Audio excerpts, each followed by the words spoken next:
Bismillahirrahmanirrahim.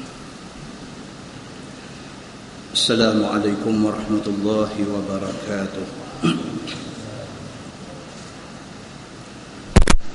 Alhamdulillah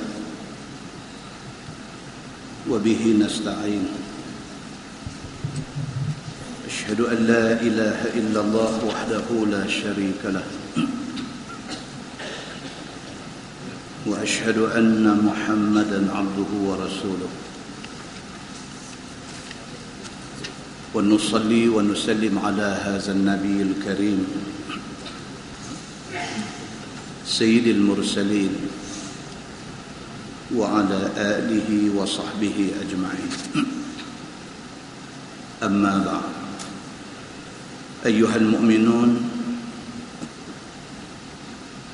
اتقوا الله. أوصيكم وإياي بتقوى الله فقد فاز المتقون. Muslimin dan muslimat, mudah-mudahan dirahmati Allah Subhanahu wa taala. Di dalam sebuah hadis an Abi Darda radhiyallahu anhu qala qala Rasulullah sallallahu alaihi wasallam yulqa ala ahli an-nar al-ju' faya'dilu ma hum fihi min al-'azab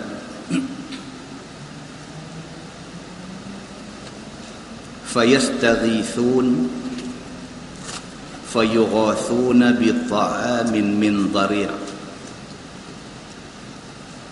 la yusminu wa la yughni min ju'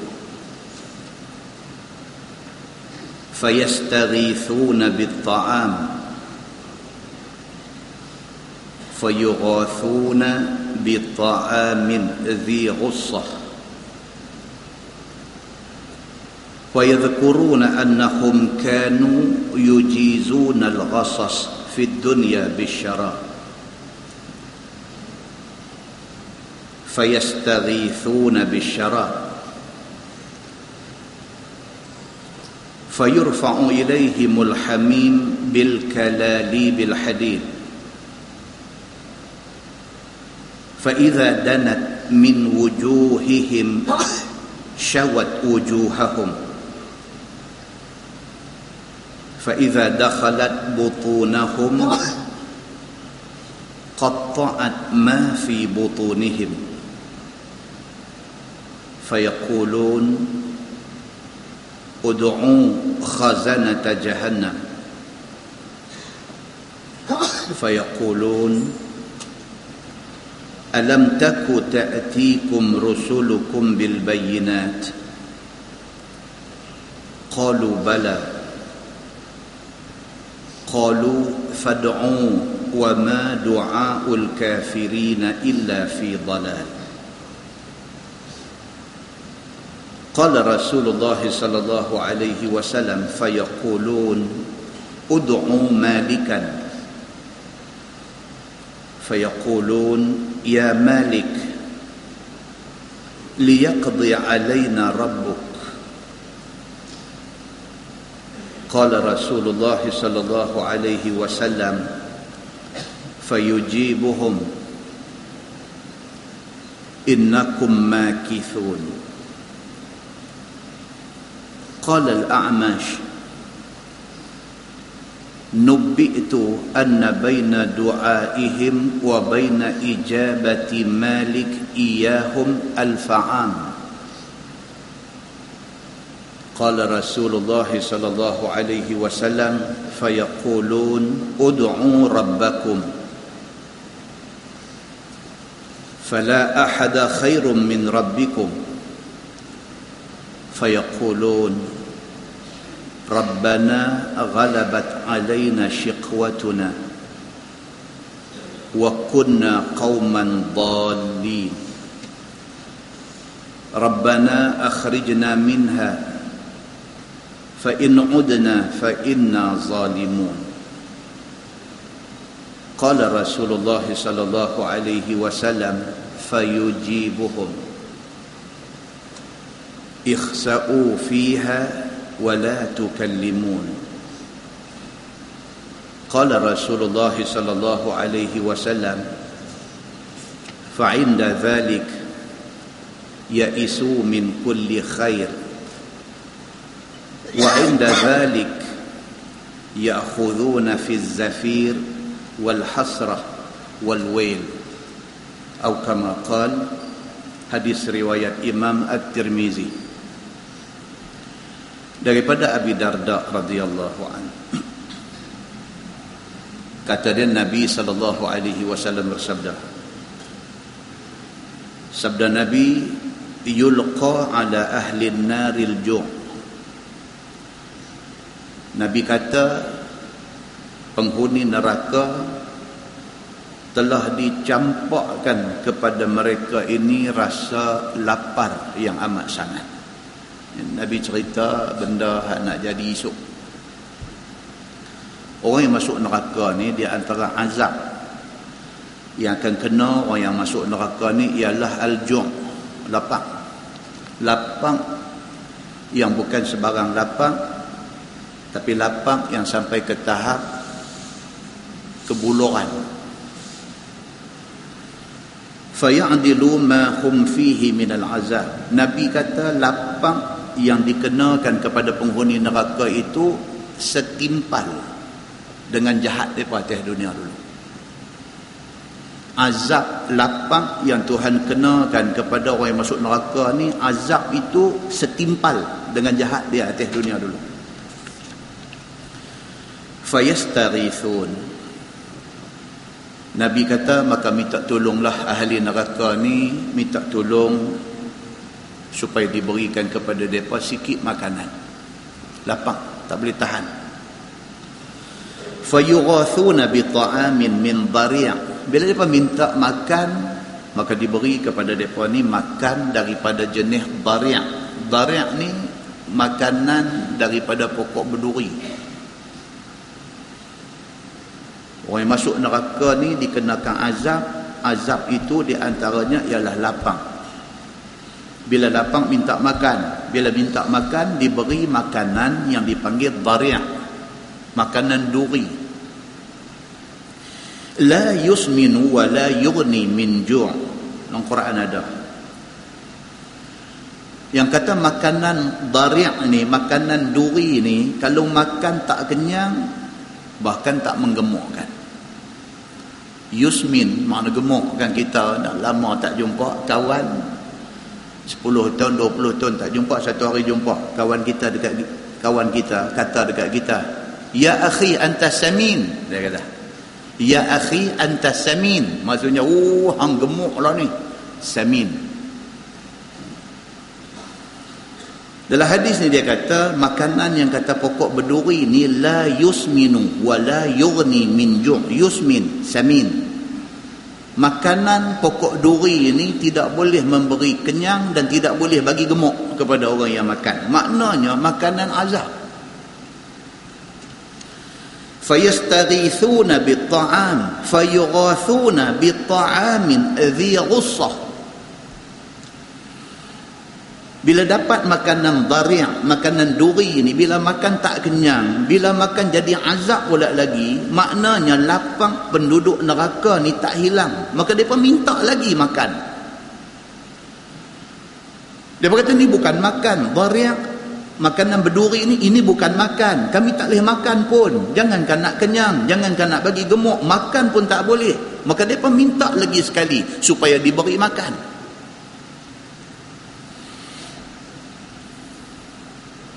Fayughathuna bi ta'amin dhi ghussah. Diberi pula kepada mereka sejenis makanan yang makanan ni bila buh dalam mulut, bila telan dia lekat, dia rengkung pula dah. Ingat cerita kata kalau masuk neraka dia macam ni benda dia. Kalau orang dalam syurga dia nak apa pun Tuhan bagi. Bahkan benda hak Tuhan bagi dekat dia ni satu benda yang tak pernah teringat dalam fikiran dia, satu benda yang tak pernah dia tengok dengan mata dia, satu benda yang dia tak pernah dengar dengan telinga dia. Itu anugerah kepada penghuni syurga. Ni yang kita duk baca ni cerita orang masuk neraka. Orang masuk neraka ni bukan sahaja dia tak diberi apa dia mau, bahkan lain yang dia mau, lain yang diberi. Dia minta makan, diberi kepada dia makan, tapi daripada jenis dari', daripada jenis pokok duri, yang apabila makan tidak beri kenyang dan tidak beri gemuk. Minta lagi sekali supaya diberi makan, diberi pula kepada mereka ni bita'amin dhi ussah, diberi pula makanan yang apabila buh dalam mulut, bila telan dia lekat, dia rengkung, dia tak boleh masuk. fayadhkuruna annahum kanu yujizuna al-ghassas fid dunya bisyarab. Nabi kata pada ketika itu bila dia buh makanan tu dalam mulut, dia duk sengkang, dia rengkung ni.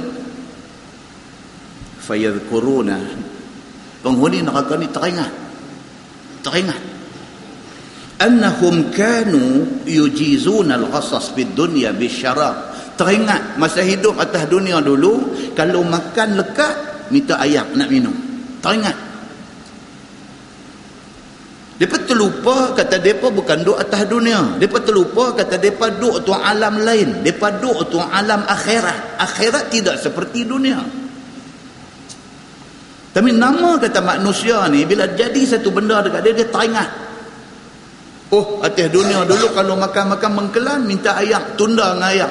Maka di hari akhirat, di dalam neraka, bila diberi kepada dia makanan yang menyengkang rengkung dia, dia teringat kalau lekat ni mau minta air.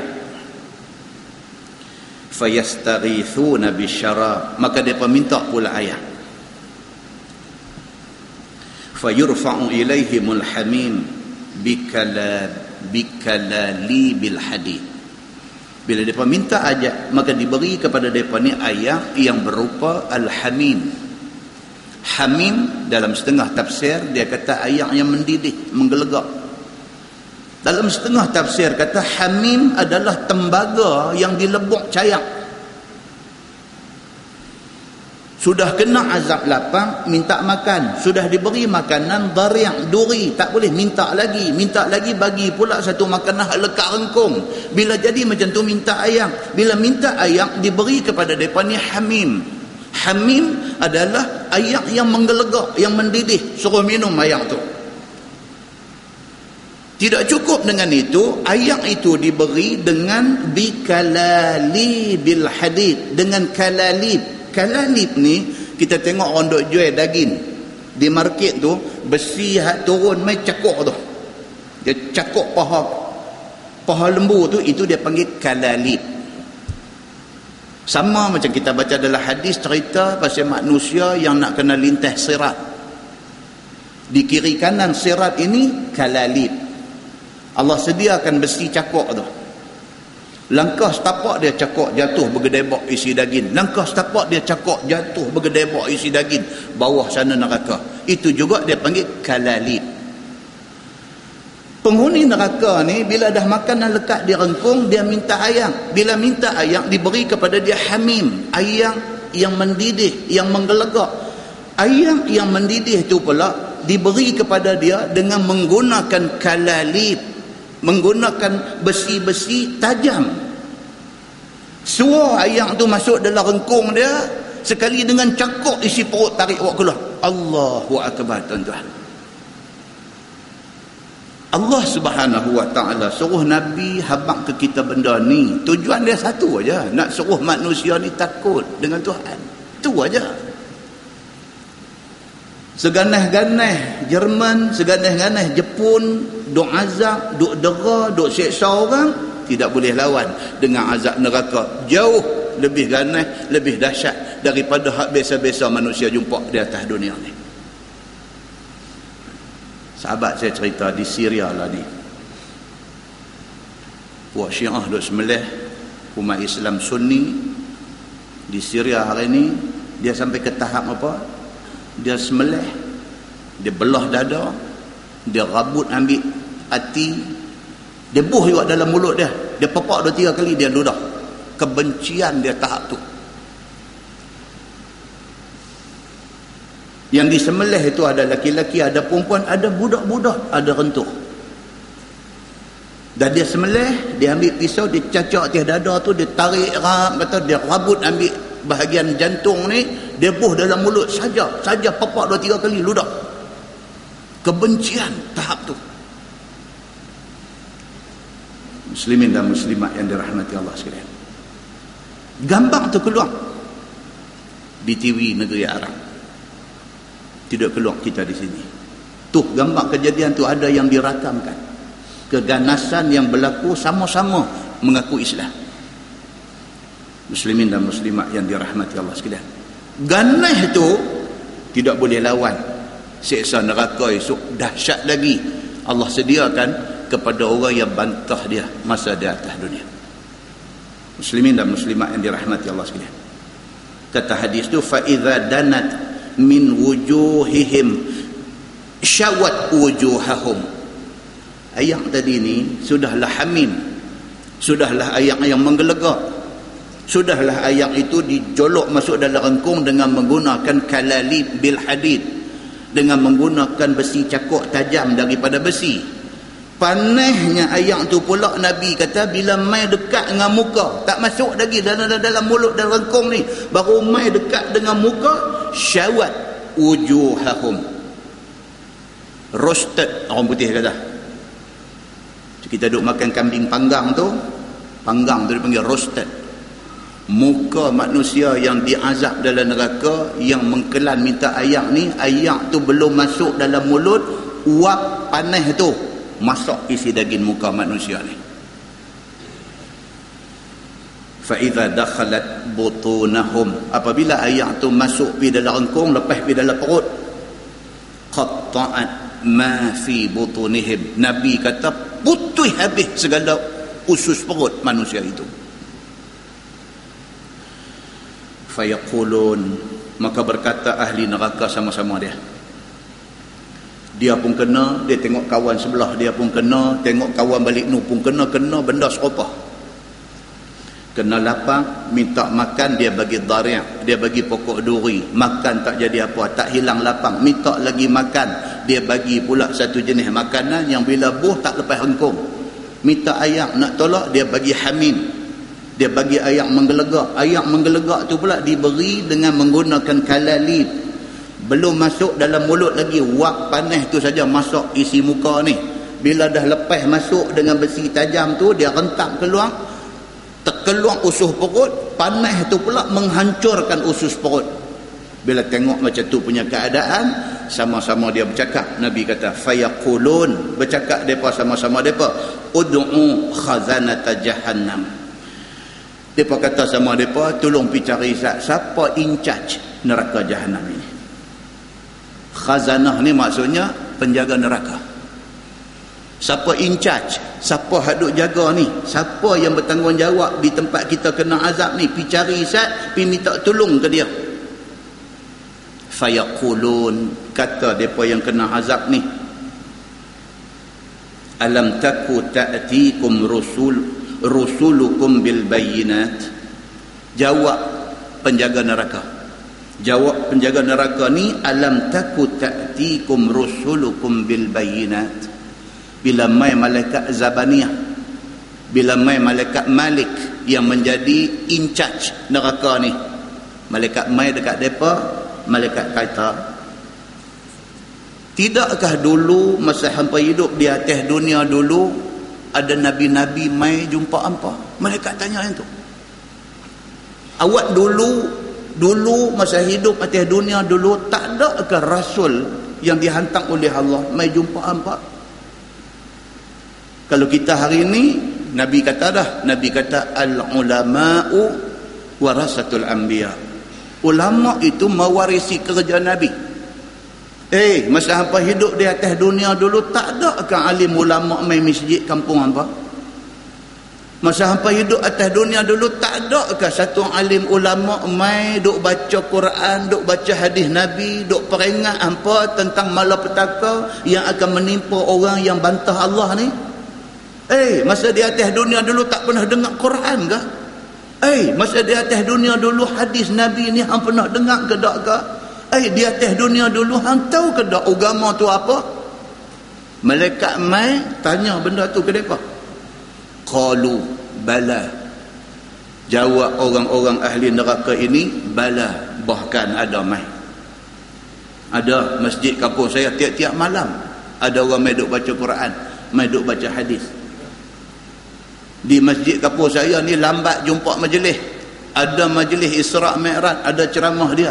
Ada Ma'al Hijrah, ada ceramah dia. Ada Maulid Nabi, ada ceramah dia. Ada sahaja apa-apa sempena, adalah ceramah dia. Qalu bala, kata mereka bahkan. Cuma kami aja yang tak pergi. Qalu, maka kata penjaga neraka, fad'u wa ma du'aul kafirin illa fi dalal. Malaikat kata dekat mereka dengan lafaz sindir. Malaikat kata fad'u, kalau dah macam tu minta doa lah.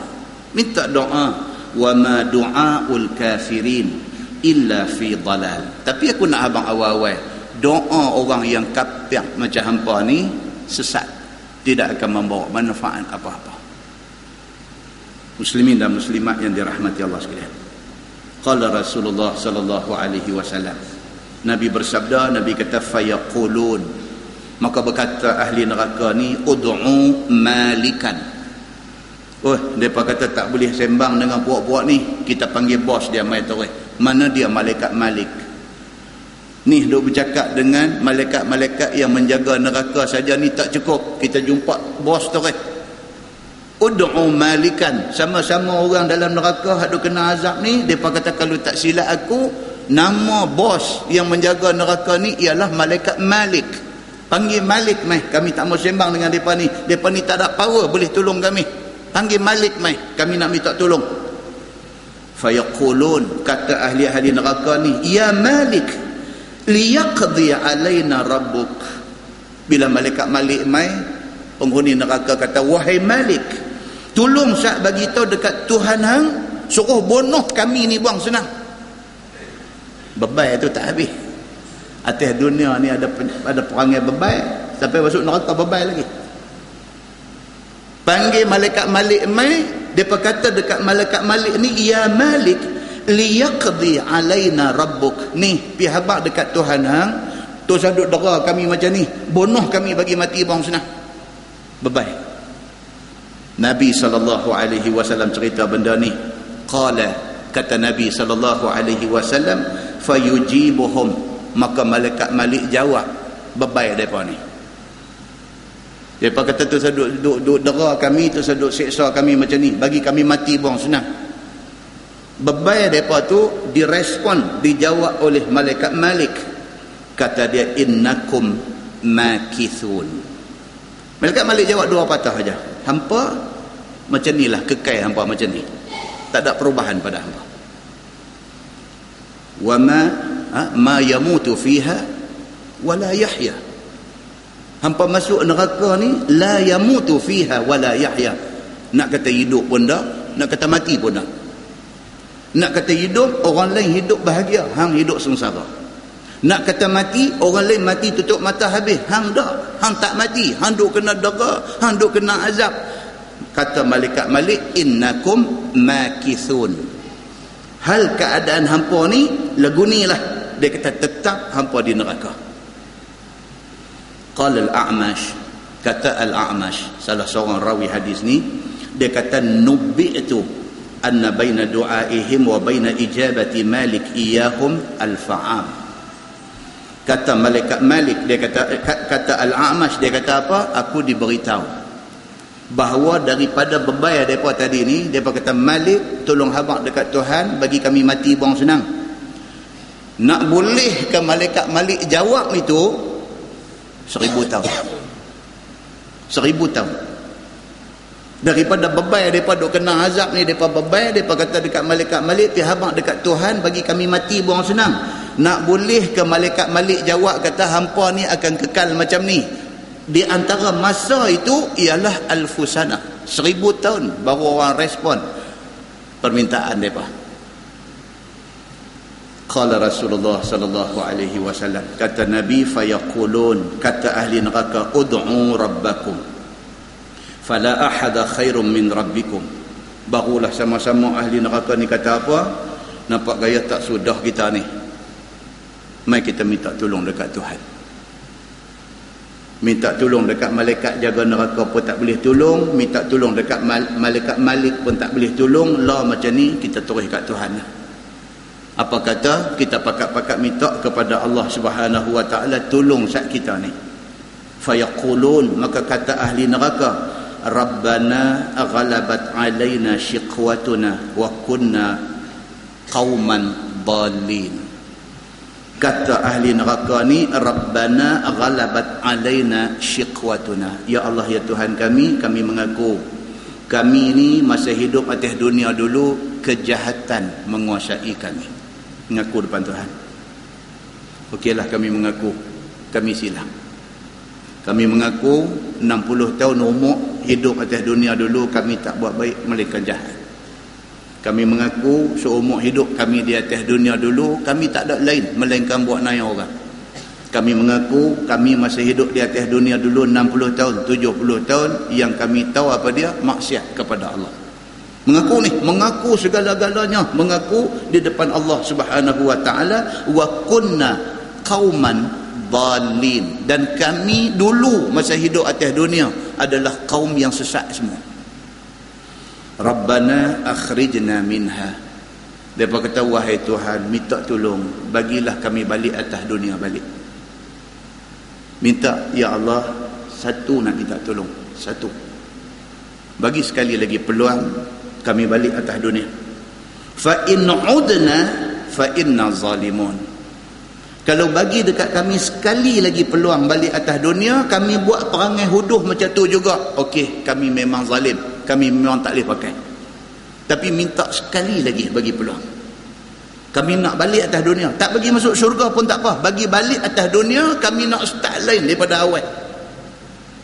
Bagi kami balik atas dunia, peluang yang kedua ini, second chance ini, kami akan guna sebaik-baiknya. Yang ni janji. Qala, sabda Nabi SAW, fayujibuhum. Allah jawab.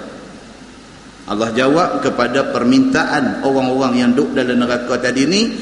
Tuhan kata, ikhsa'u fiha wa la tukallimun. Tuhan kata dekat mereka, duduklah hampa dalam neraka ni, ikhsa'u fiha, duduklah hampa dalam neraka ni dalam keadaan hina dina. Tuhan kata, cerita nak minta balik atas dunia, nak buat lain, nak ubah diri, nak jadi orang baik, nak beriman kepada Allah ni, semua ni Tuhan kata aku tak mau dengar. Bukan hari ni hampa kena bercakap benda ni. Tuhan jawab balik, ikhsa'u fiha, duduklah hampa di dalam neraka itu hal keadaan hina dina. Wala tukallimun, dan Tuhan kata tak usah bercakap apa dah dengan aku tak mau bercakap dengan hampa. Itu ayat Quran, tuan-tuan boleh rujuk surah Al-Mu'minun ayat 108. Tadi yang dialog tadi ni, ahli neraka dengan Tuhan duk jawab tu, itu ayat Quran surah Al-Mu'minun daripada ayat 106 sampai 108. Ini cerita ni. Habis dah try minta tolong penjaga neraka tak boleh, minta tolong dekat bos kepada malaikat jaga neraka, malaikat malik pun tak lepas, nak minta direct dengan Tuhan pun tak jadi. Tuhan kata apa? Hampa duduklah dalam neraka ni dalam keadaan hina dina. Bahkan Tuhan kata apa? Wala tukallimun. Allah Subhanahu wa taala kata, jangan duk bercakap dah dengan aku lepas ni. Qala Rasulullah sallallahu alaihi wasallam, kata Nabi sallallahu alaihi wasallam, fa inda dzalik yaisu min kulli khair. Nabi kata pada ketika itu menyesal habis, putus asa habis mereka ini daripada sebarang peluang kebaikan yang ada. Muslimin dan muslimat yang dirahmati Allah sekalian, daripada hadis itu dapat kita faham bahawa peluang yang Tuhan bagi ke kita hari ini jangan disia-siakan. Ni peluang ni. Ada dapatlah ni peluang ini jangan disia-siakan. Pasal apa? Mensia-siakan peluang ini, tidak ada lagi peluang yang kedua. Kalau hari ini kita sia-siakan apa yang Tuhan bagi, tidak ada lagi peluang yang kedua. Dalam sebuah hadis riwayat daripada Abi Musa radhiyallahu anhu, kata dia, qala Nabi sallallahu alaihi wasallam, idza ijtama'a ahlun nar fin nar wa ma'ahum man syaa Allah min ahli al-qiblah qala al-kuffar lil muslimin alam takunu muslimin qalu bala qalu fama aghna ankum al-islam wa qad sirtum ma'ana fin nar qalu kanat lana dhunub fa ukhidna biha fasami'a Allahu ma qalu فأمر بمن كان في النار من أهل القبلة فأخرجوا فلما رأى ذلك من بقي من الكفار قالوا يا ليت كنا مسلمين فنخرج كما خرجوا ربما يود الذين كفروا لو كانوا مسلمين أو كما قال حديث رواية إمام الطبراني. Nabi SAW bersabda, Nabi kata apabila ahli neraka sudah masuk neraka, wa ma'ahum man syaa Allah min ahli al-qiblah, bila mereka duduk dalam neraka, tengok-tengok muka orang Islam hak duduk semayang pun ada sama dalam neraka. Cerita orang kafir yang dia ni sampai mati kafir, akhirat esok masuk neraka. Dalam neraka dia tengok-tengok ada Pak Haji kampung dia. Dia tengok-tengok, ini Haji, dia kata, Haji, apa pasal you ada sama kita? Macam tu. Qala al-kuffar lil muslimin, kata orang kafir kepada orang Islam ini, alam takunu muslimin. Dia kata, Haji bukan orang Islam kah? Dia kata begitu. Qalu bala, jawab Pak Haji ini, ya, saya Islam. Qalu, kata orang kafir, fama aghna ankumul Islam. Dia kata, kalau lagu tu apa guna hang jadi Islam? You serupa kita juga. Bukankah hari ini hari untuk orang Islam? Orang Islam tak patut ada dalam neraka sama dengan kami. Haji, dia kata, Haji, bukankah Haji orang Islam? Apa pasal Haji ada sama dengan kami? Fama aghna ankumul Islam. Kalau macam tu, tak gunalah Haji jadi orang Islam. No point Haji jadi orang Islam. Wa qad sirtum ma'ana fin nar. Hari ini Haji ada sama dengan kami di dalam neraka. Qalu, jawab Pak Haji Islam ni, kanat lana dhunub fa ukhidna biha. Pak Haji ni kata, saya ni lagu ni, saya harap-harap saya tak duk selama-lama macam apa. Saya Pak Haji tapi ada nakai juga. Jadi dosa nakai itu lah tengah kena balasan. Harap-harap selesai dosa saya diazab, saya akan keluar. Saya tak akan duduk sama dengan hampa ni. Pak Haji ni habaq macam tu. Saya Islam, dia kata. Cuma nakai itu ada. Depan orang saya tunjuk baik, belakang orang saya nakai. Atas nakai tu, atas jahat tu, maka saya kena azab lah ni. Tapi tak lama macam hampa semua. Hampa akan kekal di neraka selama-lama. Sedangkan saya ni harap-harap saat lagi boleh keluar. Fasami'allahu ma qalu. Tuhan dengar perbualan ini. Dalam hadis ni kata apa? Fasami'allah ma qalu. Allah dengar apa yang dicakapkan oleh kafir dan juga orang Islam yang berdosa ini.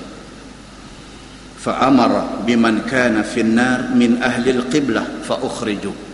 Maka Allah perintahkan supaya orang-orang yang pernah semayang masa di atas dunia, dia panggil ahlul qiblah, ahli qiblah. Allah perintahkan supaya ahlul qiblah, orang yang pernah semayang di atas dunia walaupun dia banyak dosa, fa ukhriju, maka dikeluarkan mereka ni daripada neraka. Falamma ra'a dhalika man baqiya minal kuffar. Puak kafir ni bila tengok Pak Haji ni orang panggil keluar, bila tengok orang Islam sudah keluar daripada neraka tempat dia kena azab ni, qalu, kata orang kafir ni, ya laita kunna muslimin. Oh, mereka kata, alangkah baiknya kalau dulu kita pun jadi Islam macam mereka juga. Orang kafir ni bila tengok orang Islam duk keluar, sedangkan mereka tak ada peluang untuk nak keluar, kata mereka ni, ya laita, alangkah baiknya kunna muslimin, kalau dulu kita masuk Islam, kita jadi orang Islam, fanakhruju kama kharaju, maka kita boleh keluar macam mana mereka hak Islam duk keluar daripada neraka hari ini. Kemudian Nabi SAW baca sepotong ayat 2 surah Al-Hijr. Allah berfirman, rubama yawaddu alladhina kafaru law kanu muslimin. Quran. Rubama yawaddu alladhina kafaru, seringkali orang-orang kafir di akhirat esok ni teringin. Nabi kata esok di hari akhirat ni orang kafir ni teringin lau kanu muslimin, kalaulah depa masa hidup depa jadi orang Islam. Hadis itu riwayat Imam At-Tabrani. Kesimpulan dia tuan-tuan, bersyukurlah kerana kita jadi orang Islam. Syukur banyak-banyak. Syukur banyak-banyak. Jahat macam mana pun kita, berdosa macam mana pun kita, syurga adalah destinasi akhir kita. Atas dosa yang kita buat pasti kita kena azab, tapi last kita akan dapat syurga. Berbeza dengan orang yang tidak Islam ketika matinya. Ulaika habitat a'maluhum wa finnarihum khalidun. Tuhan kata depa yang tidak Islam ini, ulaika habitat a'maluhum, depa ni buatlah baik banyak mana pun sia-sia semua. Walaupun dia di atas dunia ni orang nak buat masjid, dia bagi seketui masjid, dia bukan orang Islam tapi dia bagi seketui, bagi open check, bagi cek kosong, hampa buatlah berapa pun siap, tulis berapa ambil, saya bagi sebiji masjid. Ulaika, Tuhan kata orang yang macam ni habitat a'maluhum, zero, pahala tak ada. Pasal apa? Pasal syarat untuk nak dapat pahala ialah Islam. Tidak ada Islam, tidak ada pahala. Islam itu syarat untuk nak dapat pahala.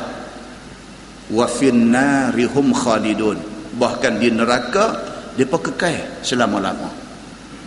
Ruginya tidak jadi orang Islam di atas dunia ni, dan sangat rugilah orang yang mengaku Islam tiba-tiba memusuhi Islam semasa di atas dunia. Mudah-mudahan kita tersimpang daripada golongan yang menyimpang itu. Nah, mudah-mudahan mukadimah itu memberi manfaat kepada kita semua insya-Allah. Kita guna Bahrul Mazi jilid 14. Bahrul Mazi jilid 14 muka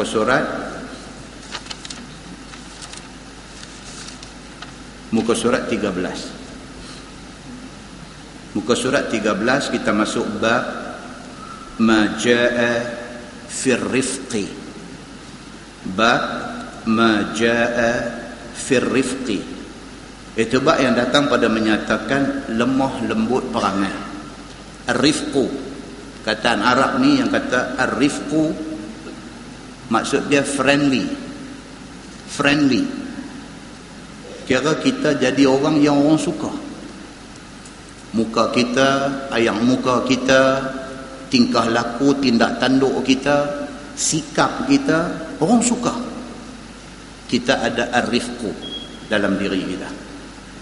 Orang suka. Tak ada kita menjadi kekurangan. Tak ada kita ni menjadi kekurangan.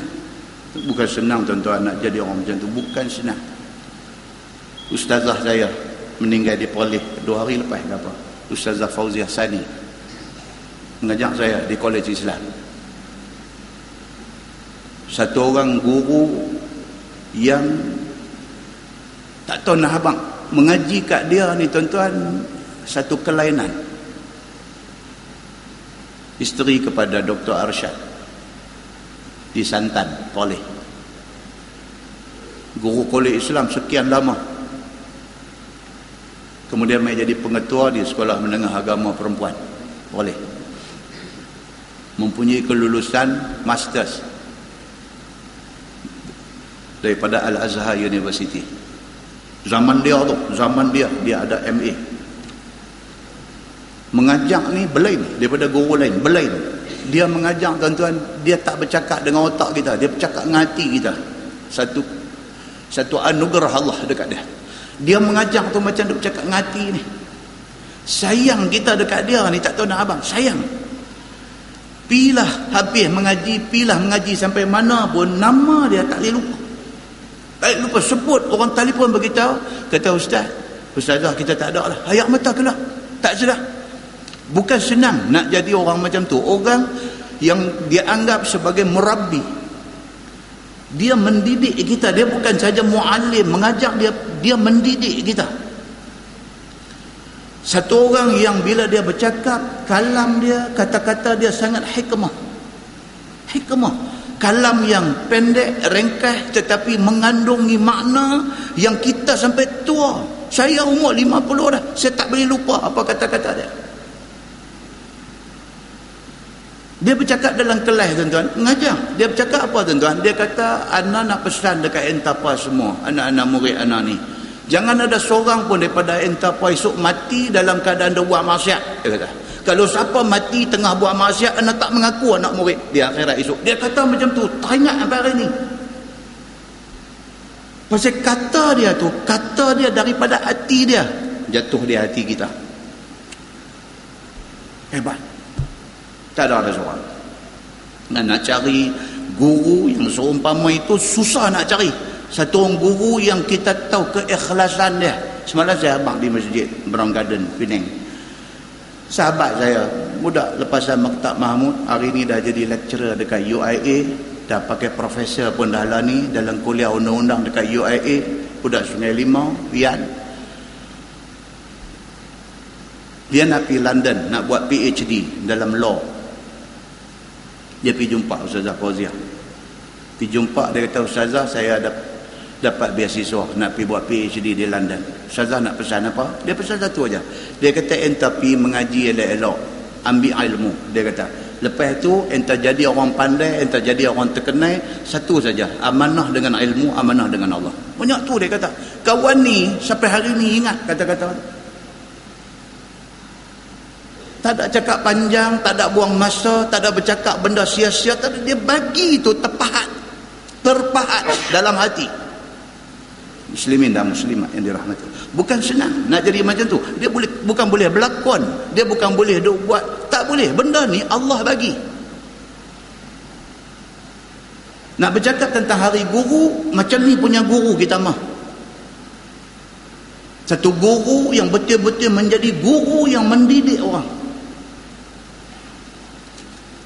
Kita tak mau setakat menjadi guru untuk nak menjadi salah satu daripada cabang entertainment. Hari ni ada juga cabang entertainment, dengar sono, habis balik apa pun tak ada, nothing. Boleh mengisi ruang program dan sebagainya, tetapi kesan tarbiyah itu. Muslimin dan muslimat yang dirahmati Allah sekalian, benar ni. So Islam bercakap tentang benda ni. Dia kata bab ma jaa fi rifqi. Kita ingat balik satu hadis saya pernah baca di masjid ni. Satu sahabat Nabi yang menjadi khadam Nabi. Bila Nabi bangkit aja, dia tahu apa keperluan Nabi. Nabi perlu ayam untuk nak qada hajat, dia sediakan ayam. Nabi perlukan ayam untuk berwuduk, dia sediakan ayam wuduk. Dia pergi jadi khadam Nabi sampai macam tu sekali. Nabi tanya dia, Nabi kata, hang nak apa? Minta satu benda. Aku minta kepada Allah supaya Allah bagikan hang benda ni. Dia minta apa? Dia minta, ya Rasulullah, izinkan saya menjadi murafiq. Ni daripada perkataan ar-rifqu. Izinkan saya menjadi murafiq, tuan di syurga. Murafiq maksud dia apa? Companion, kawan. Orang putih ni lebih daripada friend, dia panggil companion. Sahabat Nabi ni, mereka ni bukan sahaja friend dengan Nabi. Kalau friend dengan Nabi, macam friend dalam Facebook. Bahkan mereka ni lebih daripada friend, mereka ni companion. Mereka ni menjadi sahabat. Sahabat ni maksudnya apa? Sanggup apapun demi kerana sahabat. Bila Nabi jatuh di dalam lubang yang digali di dalam perang Uhud, sahabat Nabi ni ada dikeliling lubang Nabi jatuh tu, tahan dada. Mereka ini companion, mereka ini murafiq. Bila Nabi tanya sahabat ni, hang nak minta apa? Minta satu benda dekat aku minta dekat Allah, Allah akan bagi kat hang benda tu. Dia minta, dia kata apa? Ya Rasulullah, izinkan saya menjadi murafiq, menjadi teman Tuan dalam syurga. Nabi kata kat dia, itu tak apa, itu tak apa, hak lain. Hang nak apa? Minta hak lain. Nak minta apa? Minta murah rezeki ke? Minta lain. Lain apa pun tak mau. Yang tu saja saya mau. Saya esok diizinkan menjadi murafiq, menjadi teman Tuan di syurga. Ar-rifqu. Dia kata di sini bab fir rifqi. Itu bab yang menceritakan tentang sifat friendly, ramah, mesra. Kalau dalam konteks pilihan raya yang tak ada kuliah hari tu ni, dia kata mesra rakyat. Kita nak jadi pemimpin, kita kena jadi satu pemimpin yang mesra rakyat. Orang tengok kita tu sejuk hati. Tak payah minum ino, tak payah apa. Bila tengok kita tu air terjun, dia terjun. Sejuk hati. Nak jadi orang macam tu bukan senang. Tuan-tuan, semalam saya sebut di masjid semalam ni. Umar bin Abdul Aziz, nama popular, semua orang pernah dengar. Apabila dia ditabal untuk menjadi khalifah, Umar bin Abdul Aziz, apabila dia dilantik untuk menjadi khalifah, Umar panggil satu ulama yang ada pada zaman dia, nama Muhammad bin Ka'ab Al-Qurtubi. Ni yang kata pemimpin dulu. Umar Abdul Aziz yang dipanggil juga dia dengan nama Umar Al-Thani, Umar yang kedua. Selepas Umar Al-Khattab, ini Umar hebat yang kedua, Umar bin Abdul Aziz. Dia sanggup pergi ke Mekah nak buat haji berjalan kaki. Bila dia dilantik, ditabal menjadi ketua, nombor satu dia cari apa? Dia cari ulama pada zaman dia. Walhal dia tu pun ulama dah. Umar bin Abdul Aziz itu hafaz Quran.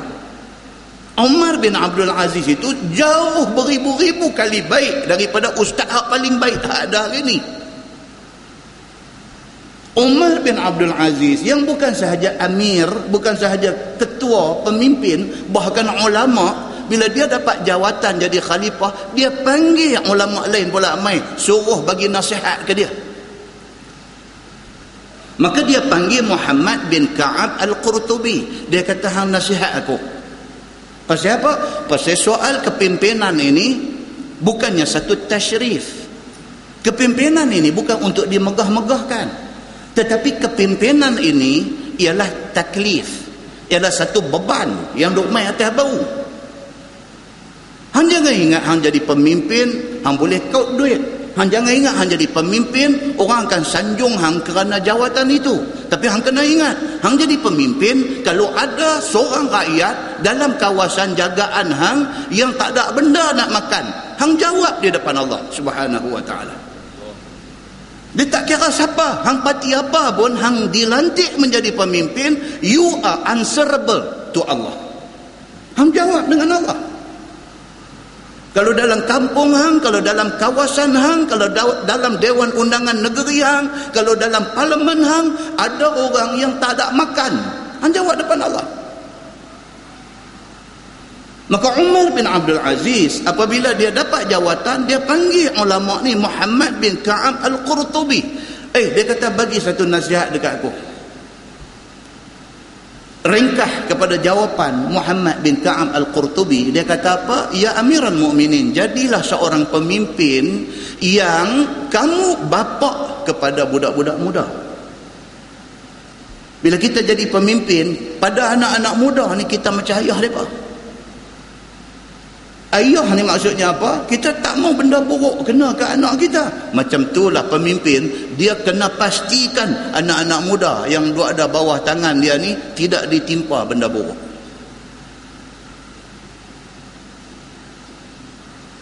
Kata Muhammad bin Ka'ab Al-Qurtubi kepada Umar bin Abdul Aziz, dia kata, hang jadi pemimpin esok, hang jadilah anak kepada orang tua-tua. Kalau rakyat yang ada di bawah kita ni orang tua-tua, kita ni muda, tiba-tiba pergi jadi pemimpin, kita pergi letak diri kita macam anak dia, kita hormat dia. Dan jadilah kawan kepada rakyat yang sama sebaya, dia kata. Rakyat lebih kurang sama umur ni, kita buat kawan. Jangan buat musuh, buat kawan. Kita tahu, kita tengok muka dia, kita tengok sorban dia, kita tengok janggut dia, kita tahu dia tak undi kita. Contoh. Itu hal lain. Lah ni, kita sudah terpilih atas seorang majoriti. Dia kawan kita. Nasihat Muhammad bin Ka'ab Al-Qurtubi kepada satu orang hebat, Umar bin Abdul Aziz. Muslimin dan muslimat yang dirahmati Allah. Pas itu yang pilihan raya kita tak buat kuliah. Sambung.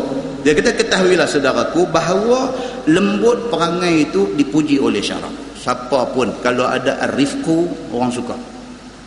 Orang yang ada ar-rifqu, ada sifat friendly, mudah baik dengan orang, siapa pun suka. Baik kawan, baik lawan, suka ke dia? Begitu. Lawan kepada sifat ar-rifqu itu ialah keras dan kasar laku. Lawan kepada ar-rifqu ni apa dia? Jenis perongoi, jenis baran, panah baran, jenis kasar. Itu lawan kepada tajuk kita duk baca ni. Maka keras perangai itu natijah daripada marah dan keras hati, dia kata. Orang yang kasar, orang yang rough, nampak rough, orang ni sama ada dia tengah marah ataupun kalau dia tak tengah marah pun dia jenis tu, jenis keras hati. Kan dalam hadis Nabi kata minasyaqai arba', di antara tanda jahat satu-satu orang manusia ni ada 4. Apa dia? Qaswatul qalb. Di antaranya apa? Keras hati. Jenis ego. Jenis dia seorang betul. Jenis kalau jadi suami ni bini tak boleh tegur apa. Jenis kalau jadi bapa ni anak ni tak ada hak untuk nak buka mulut bagi pendapat. Jenis kalau jadi ketua ni jangan siapa mai kata dia buat tak betul, hak dia buat tu betul belaka. Ini dia panggil apa? Qaswatul qalb. Keras hati. Itu jahat manusia. Nabi kata, muslimin dan muslimat yang dirahmati Allah sekalian. So lawan kepada ar-rifqu ialah keras hati, dia kata. Dan lemah lembut perangai itu natijah daripada elok tabiat dan senangnya. Orang yang jenis ada ar-rifqu, mudah didekati dan sebagainya, ini adalah orang yang baik-baik. Maka kerana itu dia ada dalam diri dia ar-rifqu, sifat friendly, sifat mesra dengan orang. Begitu. Dan terkadang-kadang sebab bagi keras perangai itu ialah marah, maka itulah yang banyaknya. Kebanyakannya hak duk jadi keras, jadi perongoi, jadi bengkiang, dia kata berpunca daripada marah.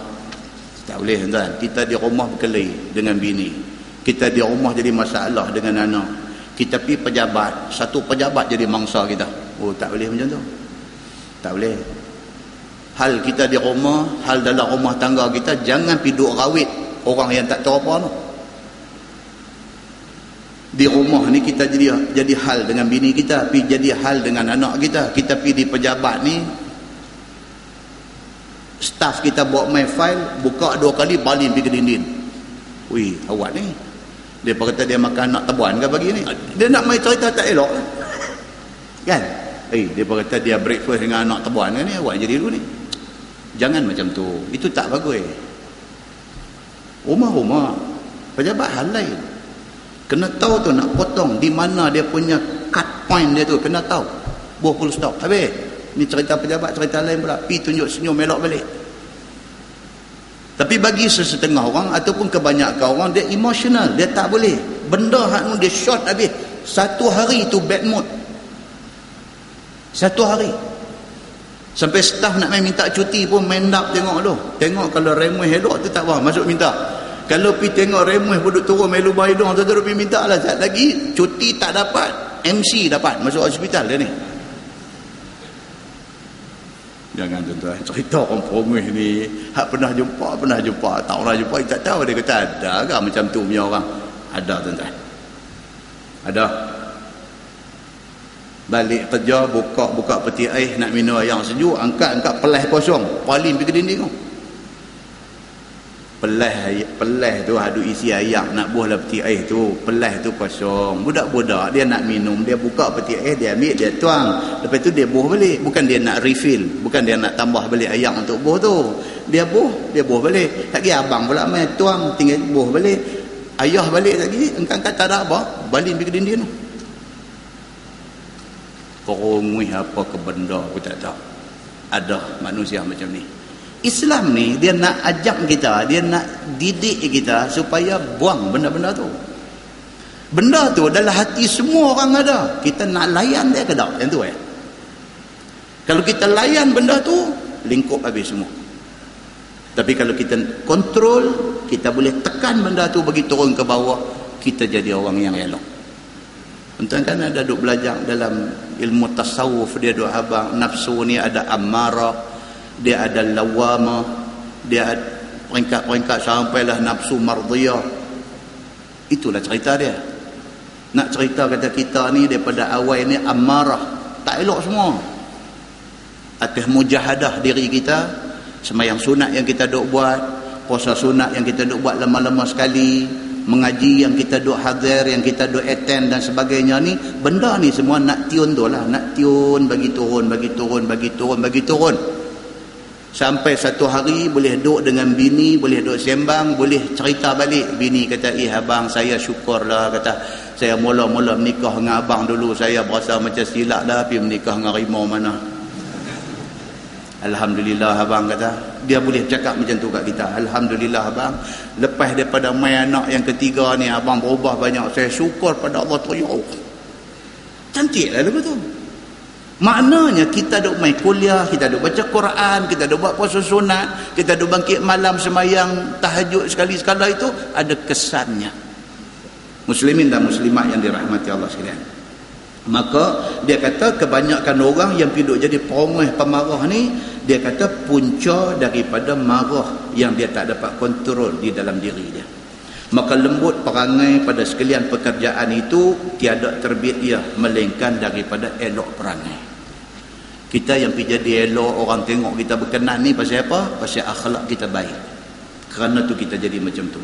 Dan tiada elok perangai melainkan dengan pelihara kuat marah dan kuat syahwat. Marah kita kena manage, kita kena urus dia. Macam mana time, masa kita urus.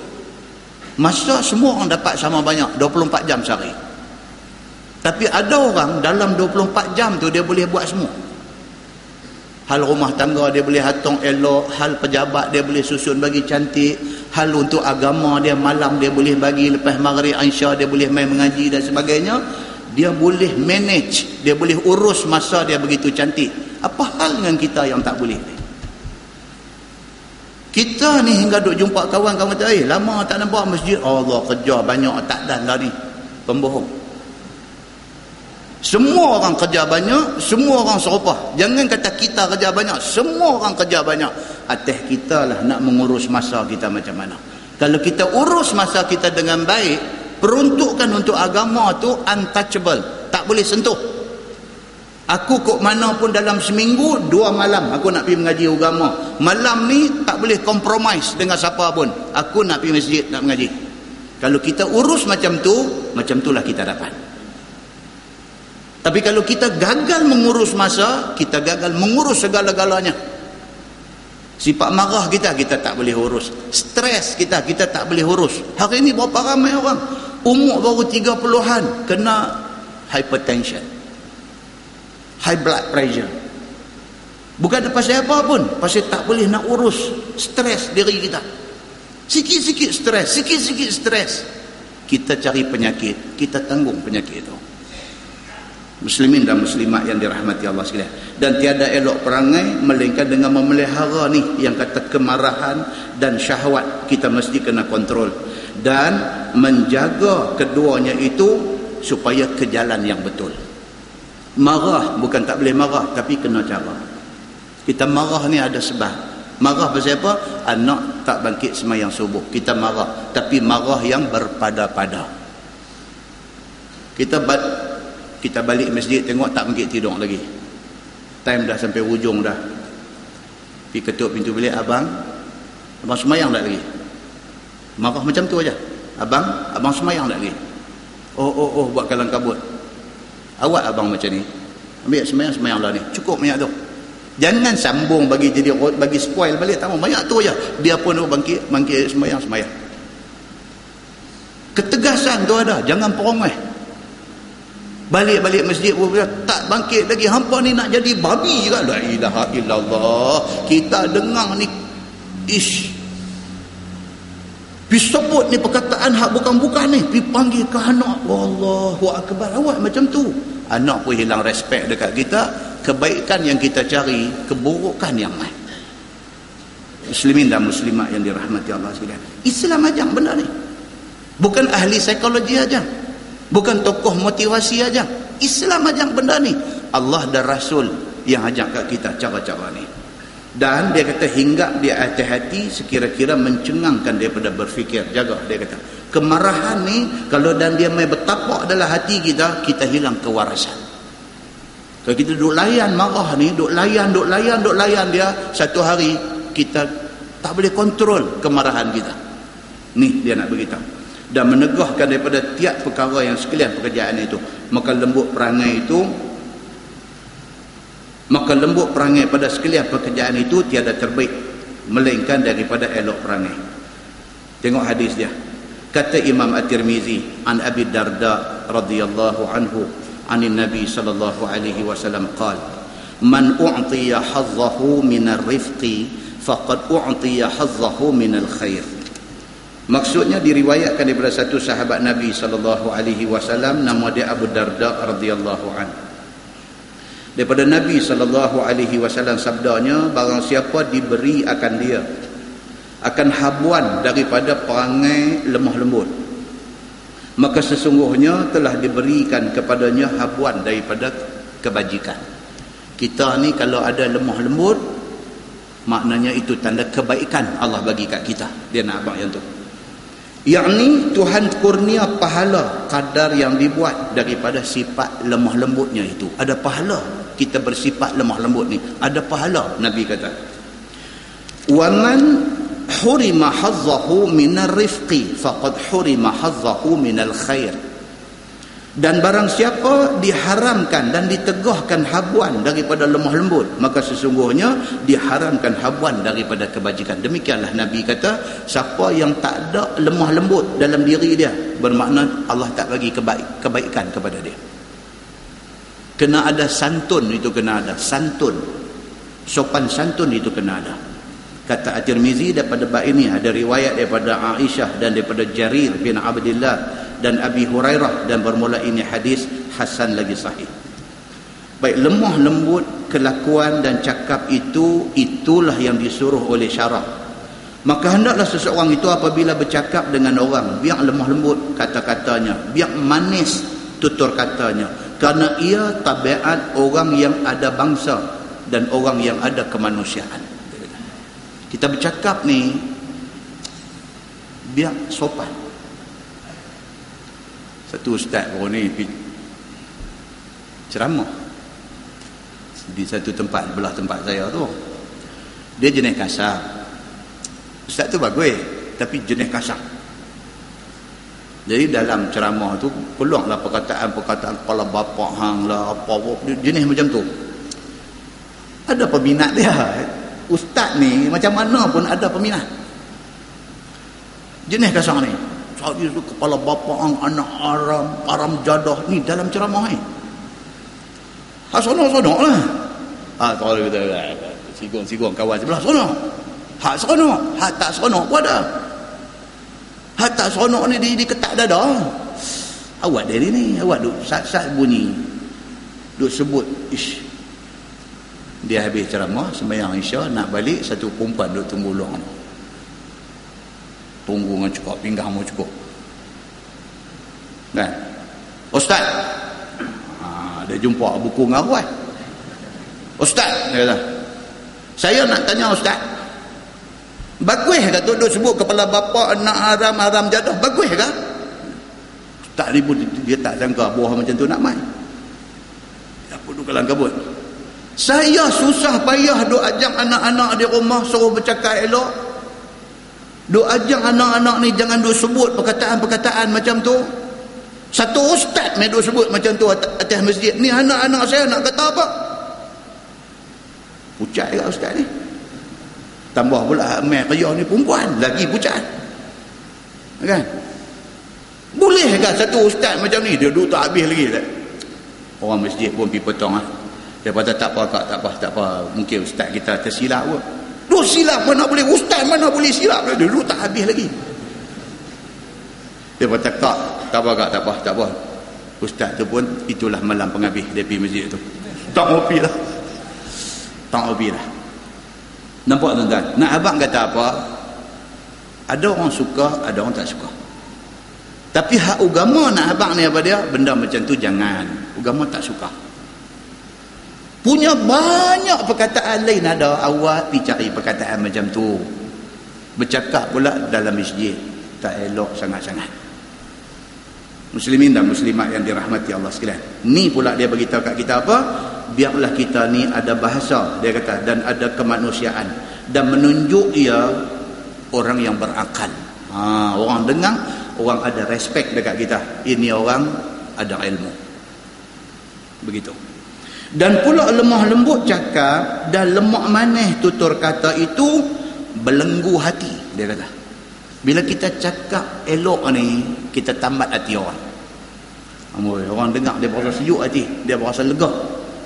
Itu ceritanya. Misalnya hendak menyuruh seseorang buat kerja ataupun hendak larang orang buat satu-satu benda, cubalah dengan lemah lembut tutur kata dan manis cakapnya. Itu. Jadi ketua di pejabat bagi kerja dekat anak buah, bagi kerja sahabat, bagi satu deadline, satu tarikh bila nak kena serah balik kerja. Lagi 2 hari dengan tarikh deadline, tanya balik. Boleh jumpa cakap-cakap, tak boleh SMS. Kata harap sahabat-sahabat dapat siapkan kerja kerana lagi 2 hari kita kena serah ke pihak atasan. Lagi 2 hari kita pergi nak kutip kerja mereka. Dia akan ada lah, yang tak buat ni akan ada di mana-mana pun. Allah, dia kata anak pula pergi demam 2 hari. Itu semua alasan lah. Allahu Akbar, saya ni bukan sikit lagi lah, tinggal sikit lagi. Esok insyaAllah siap sikit lagi. Pasal apa? Kemarin balik terlupa nak boleh, tinggal di pejabat. Kita sebagai ketua mereka ni susah angin. Tak apa, hak banyak mana siap bagi mai, tak apa, saya tolong bagi siap. Kata begitu. Tak apa, banyak mana siap, tak apa, bagi mai. Saya tolong buat bagi. Pasal mereka nak dah hari ni. Jangan marah, jangan duk kaya, jangan duk tak mah. Buat lagu tu. Dia akan rasa bersalah. Lagi sekali bagi kerja, sari awal dia main bagi. Pasal dia segan kat kita. Nampak? Kadang-kadang pendekatan yang macam tu lebih berbisa lagi. Kadang-kadang. Tapi ada juga tak jadi. Kes macam ni ada. Dia tahu dah aku tak siap, dia nanti bagi siap. Hak jenis macam ni mau buat kayu api. Orang putih panggil pun dead wood. Orang putih panggil kat depan ni dead wood, kayu api. Ada geng-geng macam ni mau duk pergi bisik dekat bos, tengok tang-tang mana hantang dia pergi bang tu saya bagi duduk dalam tempat kita ni. Pasal tempat kita ni nak mengejar kecemerlangan. Kita tak boleh ada orang macam ni. Dia membantutkan kecemerlangan. Kena ada satu punishment, kena ada satu hukuman kepada orang macam ni supaya dia berubah, dia tidak terus dengan sikap yang begitu. Tapi marah-marah, bebai dan sebagainya, itu bukan cara dia. Muslimin dan muslimat yang dirahmati Allah sekalian, nescaya dia kata dia menjadi belenggu hati. Misalnya nak suruh orang buat satu kerja, nak larang orang buat satu benda, cakap dengan hati yang elok. Apakala suka hatinya bekerja ya. Bila dia syok dengan kita, dia buat kerja kat kita all out. Dia telefon, dia kata, saya ni hujung minggu ni nak kena buat yang ni, nak cari siapa tu tolong. Dia kata tak apa, saya boleh bos. Dia syok. Pasal apa? Pasal kita duk cakap dengan dia, kita jaga hati dia. Yang agama suruh macam ni, atau berhenti ia dengan redanya dan kehendaknya, ataupun dia sendiri rasa dia bersalah, dia mengganggu kecemerlangan organisasi ini, dia minta keluar, dia pergi bawa diri ke lain. Dia tak mau, aku ada ni, aku menyusahkan kerja hamba, dia sendiri tarik diri dia keluar. Nampak? Sebagaimana kata ibarat orang tua-tua Melayu, mulut manis mematahkan tulang. Tentu pernah dengar ke? Saya pun tak pernah dengar. Yang ni Karam Singwalia kot ni. Karam Singwalia dalam TV3 ni, dia ada bawa keluar main pepatah ni, kadang-kadang tak pernah dengar. Dia kata seperti kata pepatah Melayu. Dia kata, dia pergi kata kita pun dengar, duduk nganga sampai habis pukul 9, duduk nganga lagi. Apa yang dia kata? Dia pun tak pernah dengar. Pandai dia pergi duduk reka pepatah ni kan. Yang ni pun dia kata apa? Seperti kata pepatah orang tua-tua Melayu, mulut manis mematahkan tulang, dia kata. Ada juga. Wallahu a'lam. Dan telah bersabda Nabi SAW, man yuhramur rifqa yuhramul khair. Nabi kata apa? Siapa yang menjauhkan diri daripada lemah lembut cakap dan lemah lembut laku, nescaya dijauhkan Allah daripadanya kebajikan. Itu dia. Siapa yang tak suka kepada adab sopan, lemah lembut, Allah akan jauhkan dia daripada kebajikan dan kebaikan. Dia tak dapat rahmat dan belas kesian Allah Subhanahu wa ta'ala. Masalah dia kata lemah lembut cakap dan kelakuan itu hiasan dan gubahan apa perkara yang mau dituntut dan dicita. Dia adalah satu hiasan cakap. Orang cakap lemah lembut ni, dia menghias cakap orang tu, dia menghias akhlak orang tu. Sekiranya tidak ada ia, maka sudahlah berupa celah. Kalau kita ni keluar air di mulut ni benda tak elok, keluar air di mulut benda tak elok, itu satu celah pada diri kita.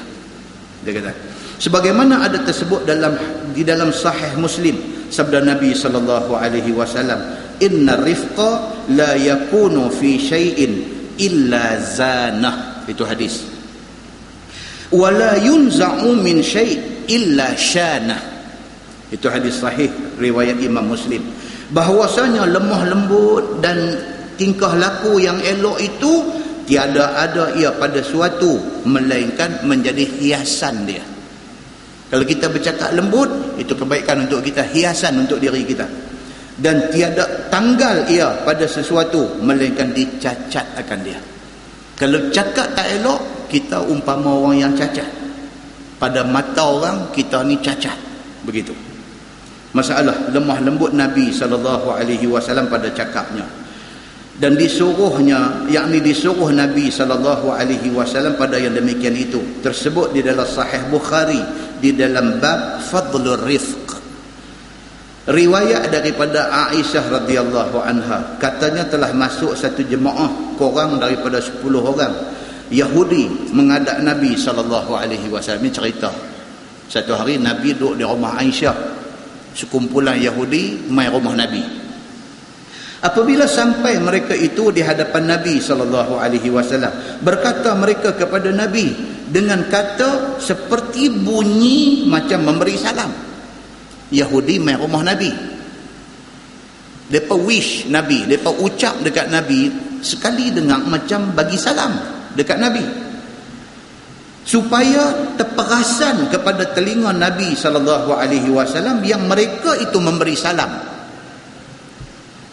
Maka pada waktu itu zahirlah baik nampak mereka kepada Nabi SAW, tetapi Allah Subhanahu wa ta'ala dan Rasulnya tak dapat seteru memperdayakan mereka. Itu dia. Faham tak? Yahudi, satu kumpulan Yahudi mai rumah Nabi, bunyi macam bagi salam dekat Nabi, tapi sebenarnya tak. Mereka saja buat bunyi itu bagi tasyabuh, bagi bunyi kesamaran. Mereka kata Assalamualaikum, Assalamualaikum. Dengar sekali macam Assalamualaikum, tapi tak. Mereka kata Assamu, Sam, Sin Alif Mim. Assalamualaikum, Sam maksudnya mampu. Nampak tuan-tuan? Kalau Assalamualaikum maksudnya selamat, Assalamualaikum maksudnya mampu ke atas kamu. Yahudi ni memang nama pun Yahudi. Bila dia main rumah Nabi, dia bagi salam tu bagi bunyi macam dengar macam Assalamualaikum, tapi sebenarnya Assalamualaikum. Maka Yahudi itu pun lalu mengeluarkan buah tuturnya yang diniatkannya tidak baik di dalam perutnya. Benda yang dia ucap tu hasil daripada perut busuk dia kepada Nabi SAW.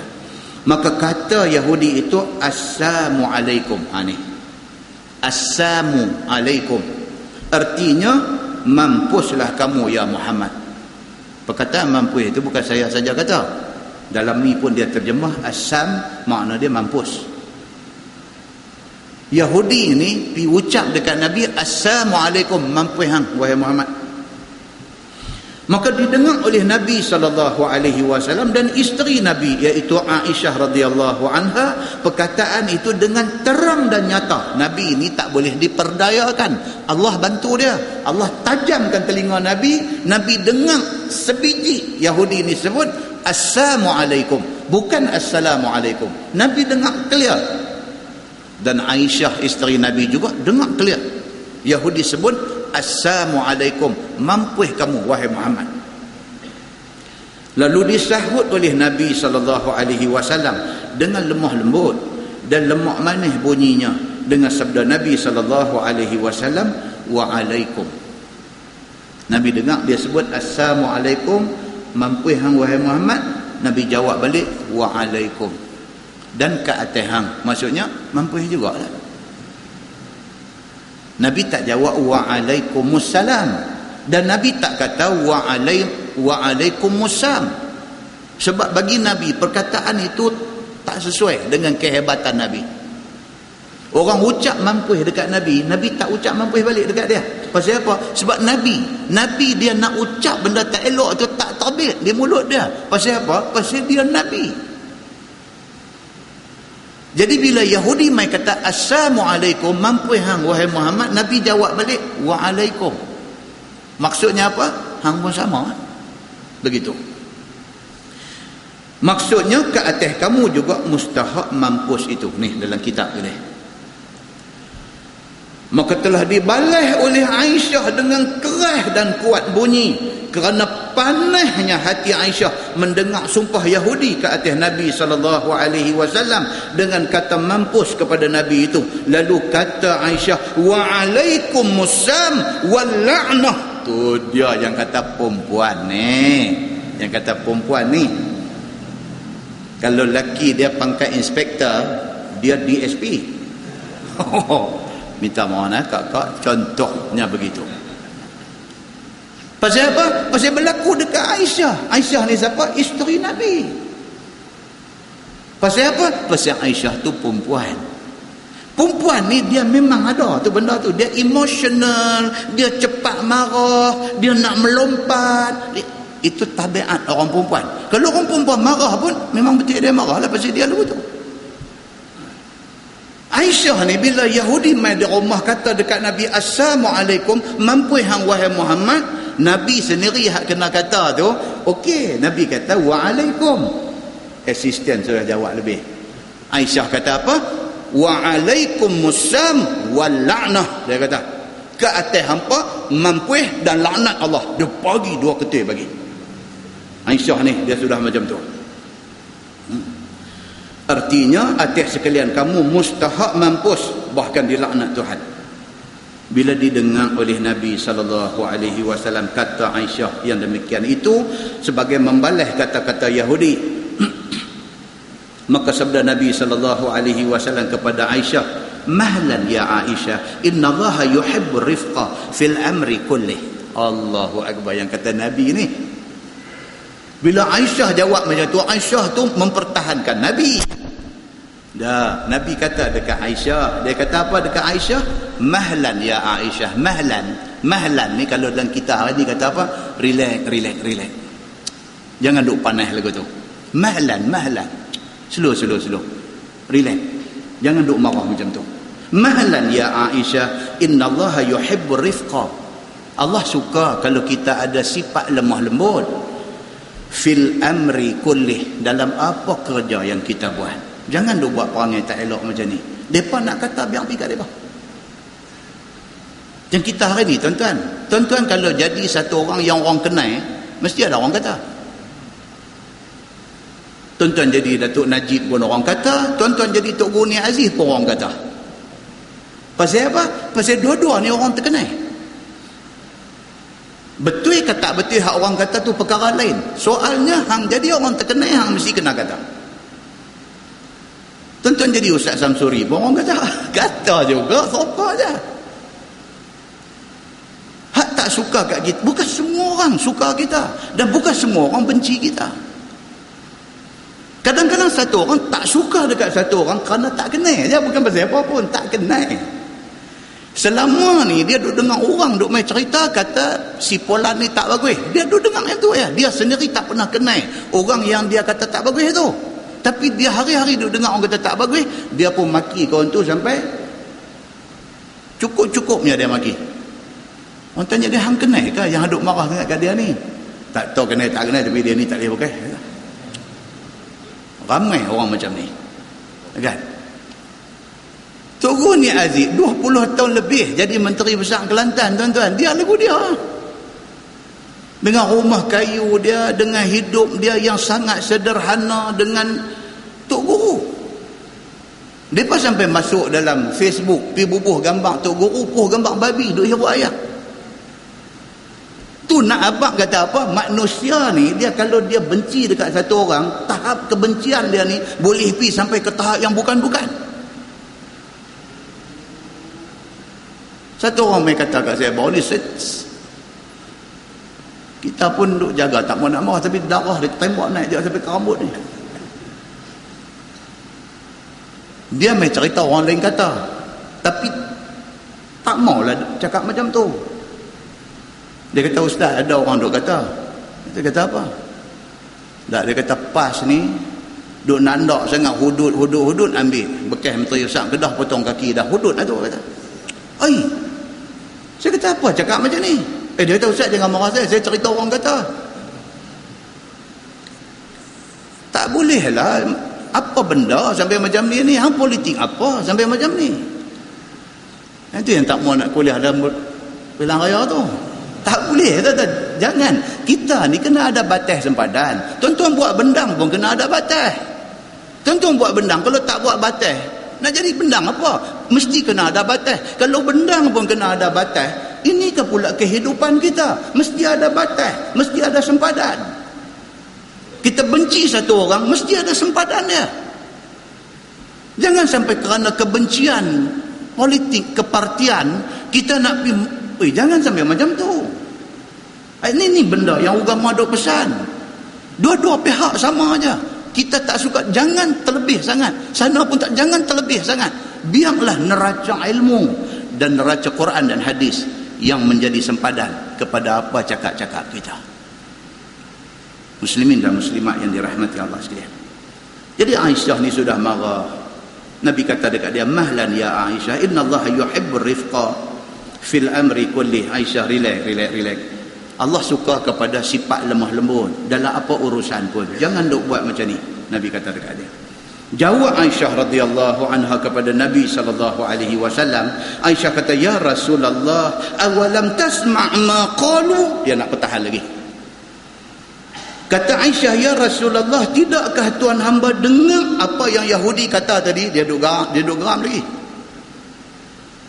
Dengar tak dia kata apa tadi? Dia mai kata assalamualaikum.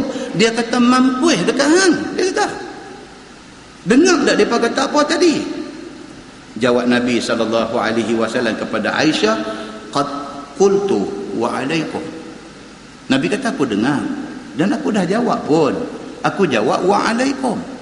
Kalau hang doa aku mampuih, dan ke atas hang pun sama. Cukuplah banyak tu. Janganlah piduk kata wa'alaikumussalam wal la'nah. Jangan. Nabi kata Allah tak suka perangai macam tu. Nampak tuan-tuan? Yang kata Nabi sallallahu alaihi wasallam, dia konsisten di atas kebenaran. Konsisten. Dia tidak terpengaruh dengan emosi.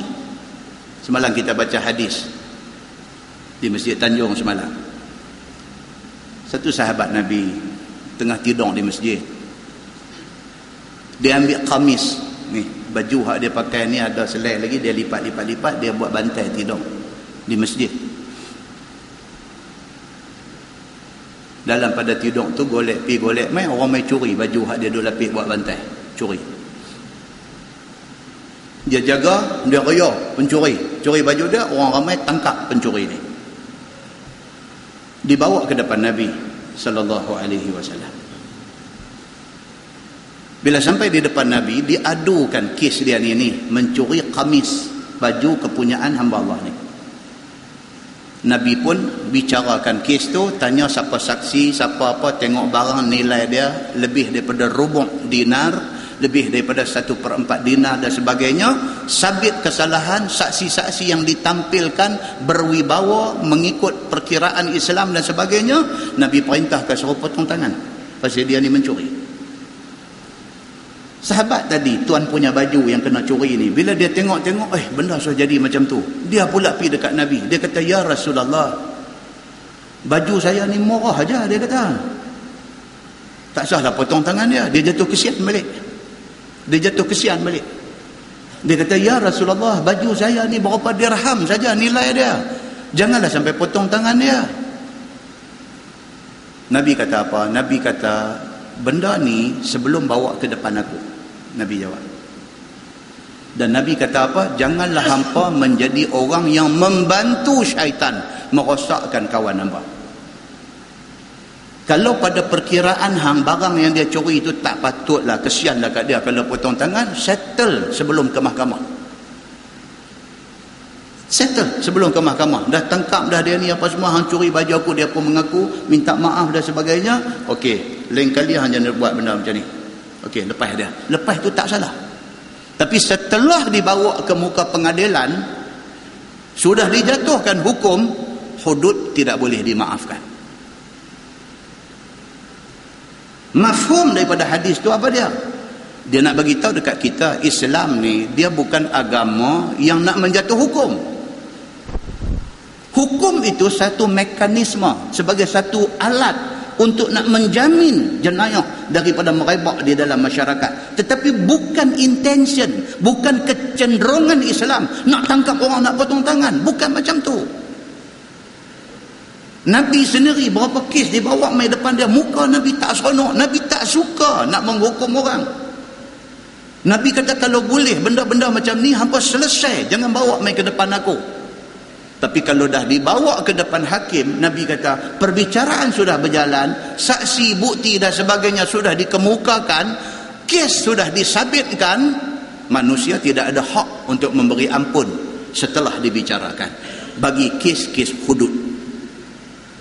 Berbeza dengan kes qisas. Kes qisas boleh.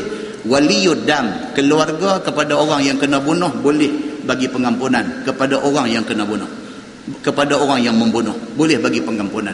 Hudud setelah ke mahkamah tidak boleh. Nabi kata selesaikan sebelum dibawa ke mahkamah. Bermakna Islam bukan nak potong tangan orang. Islam cuma nak menegakkan keadilan di dalam masyarakat. Muslimin dan muslimat yang dirahmati Allah sekalian, Nabi kata, qad qultu alaikum, sungguh sudah aku jawab kepada mereka dengan kata wa alaikum. Cukup tak kat tu? Nabi kata wa alaikum itu maksudnya dan ke atas sekalian kamu mustahak mampus itu. Dia kata, nak wallahu a'lam. 9.5 saja yang kata masa ni. Tuan-tuan, bulan depan dah kuliah las dah, lepas tu puasa dah. Ni yang kata masa ni. Masa ni dia duduk berjalan macam tu. Ni malam ni kuliah, bulan depan panjang umur, sihat tubuh badan, ada kelapangan masa, kuliah last. Lepas tu puasa. Berasa baru je duduk tarawih ni. Tarawih pula dah. Demikianlah kita dengan akhir umur kita. Dia duduk jalan macam tu. Dia duduk jalan macam tu. Tata-tata SMS mai. Kata dimaklumkan ustaz kita, Ustaz Samsuri arwah dah. Lagu tu punya Allahu Akbar. Nak kata apa? Masa dia duduk jalan macam tu, kita kena penuhi masa yang ada kat kita ni dengan taat kepada Allah Subhanahu wa ta'ala.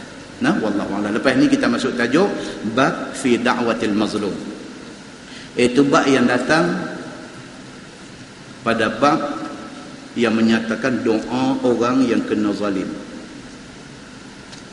Doa kepada orang yang kena zalim. Dan kita akan bawa esok ni dalam bab yang akan datang ni contoh-contoh bagaimana orang yang baik-baik juga kena fitnah. Tuan-tuan, yang kata sahabat Nabi yang dijamin syurga oleh Allah Subhanahu wa taala, di antaranya Sa'ad bin Abi Waqqas, duduk dalam 10 sahabat yang masa hidup lagi telah dijamin oleh Nabi sallallahu alaihi wasallam bakal masuk syurga ekspres. Sa'ad bin Abi Waqqas semasa menjadi khalifah kena juga. Segelintir rakyat pergi komplain sampai Sayyidina Umar. Masa tu Sayyidina Umar khalifah, Sa'ad bin Abi Waqqas gubernur mereka, gubernur di Kufah. Dia pergi komplain dekat Sayyidina Umar tentang Sa'ad bin Abi Waqqas. Kononnya dia tak layak untuk jadi gubernur. Apa tindakan Sayyidina Umar bila dengar macam ni punya komplain, aduan yang macam ni? Apa tindakan Sayyidina Umar? InsyaAllah panjang umur kita baca. Dan abang kat kita satu sahabat yang dijamin syurga pun kena fitnah. Dia mai pula dalam hadis yang kedua cerita tentang satu sahabat yang bernama Sa'id, juga satu sahabat yang dijamin syurga oleh Allah Subhanahu wa taala. Dia juga kena fitnah. Bahkan yang memfitnah Sa'id ni ialah perempuan. Dipanggil oleh khalifah yang memerintah pada masa tu dan diselesaikan kes itu. Cuma 2 hadis ni nak cerita dekat kita apa dia? Apa kesudahan yang menimpa orang yang memfitnah itu. Kita nak tengok itu. Apa kesudahan yang menimpa kepada orang yang buat fitnah itu. Disabitkan cerita ini di dalam hadis-hadis yang sahihah. Dalam hadis-hadis yang sahih. InsyaAllah kita baca. Kita tangguh dengan tasbih kafarah dan suratul As. Subhanakallahumma bihamdika, asyhadu an la ilaha illa anta, astaghfiruka wa atubu ilaik. Bismillahirrahmanirrahim. Wal 'asr innal insana lafi khusr illa allazina amanu wa 'amilus salihati wa tawasaw bil haqq wa tawasaw bis sabr. اللهم صل على محمد في الأولين والآخرين وسلم ورضي الله تبارك وتعالى عن ساداتنا أصحاب سيدنا رسول الله أجمعين. بسم الله الرحمن الرحيم. الحمد لله رب العالمين حمدا يوافي نعمه ويكافئ مزيده. يا ربنا لك الحمد كما ينبغي لجلال وجهك الكريم وعظيم سلطانك. رضينا بالله ربا وبالإسلام دينا وبمحمد نبيا ورسولا. اللهم افتح علينا فتوح العارفين وارزقنا فهم النبيين بجاه ختم المرسلين. اللهم فقهنا في الدين وعلمنا التأويل واهدنا صراطك المستقيم. اللهم أرنا الحق حقا وارزقنا اتباعه وأرنا الباطل باطلا وارزقنا اجتنابه. اللهم اجعل جمعنا جمعا مرحوما وتفرقنا من بعده تفرقا معصوما. وصلى الله على محمد وعلى آله وصحبه وسلم والحمد لله رب العالمين. السلام عليكم.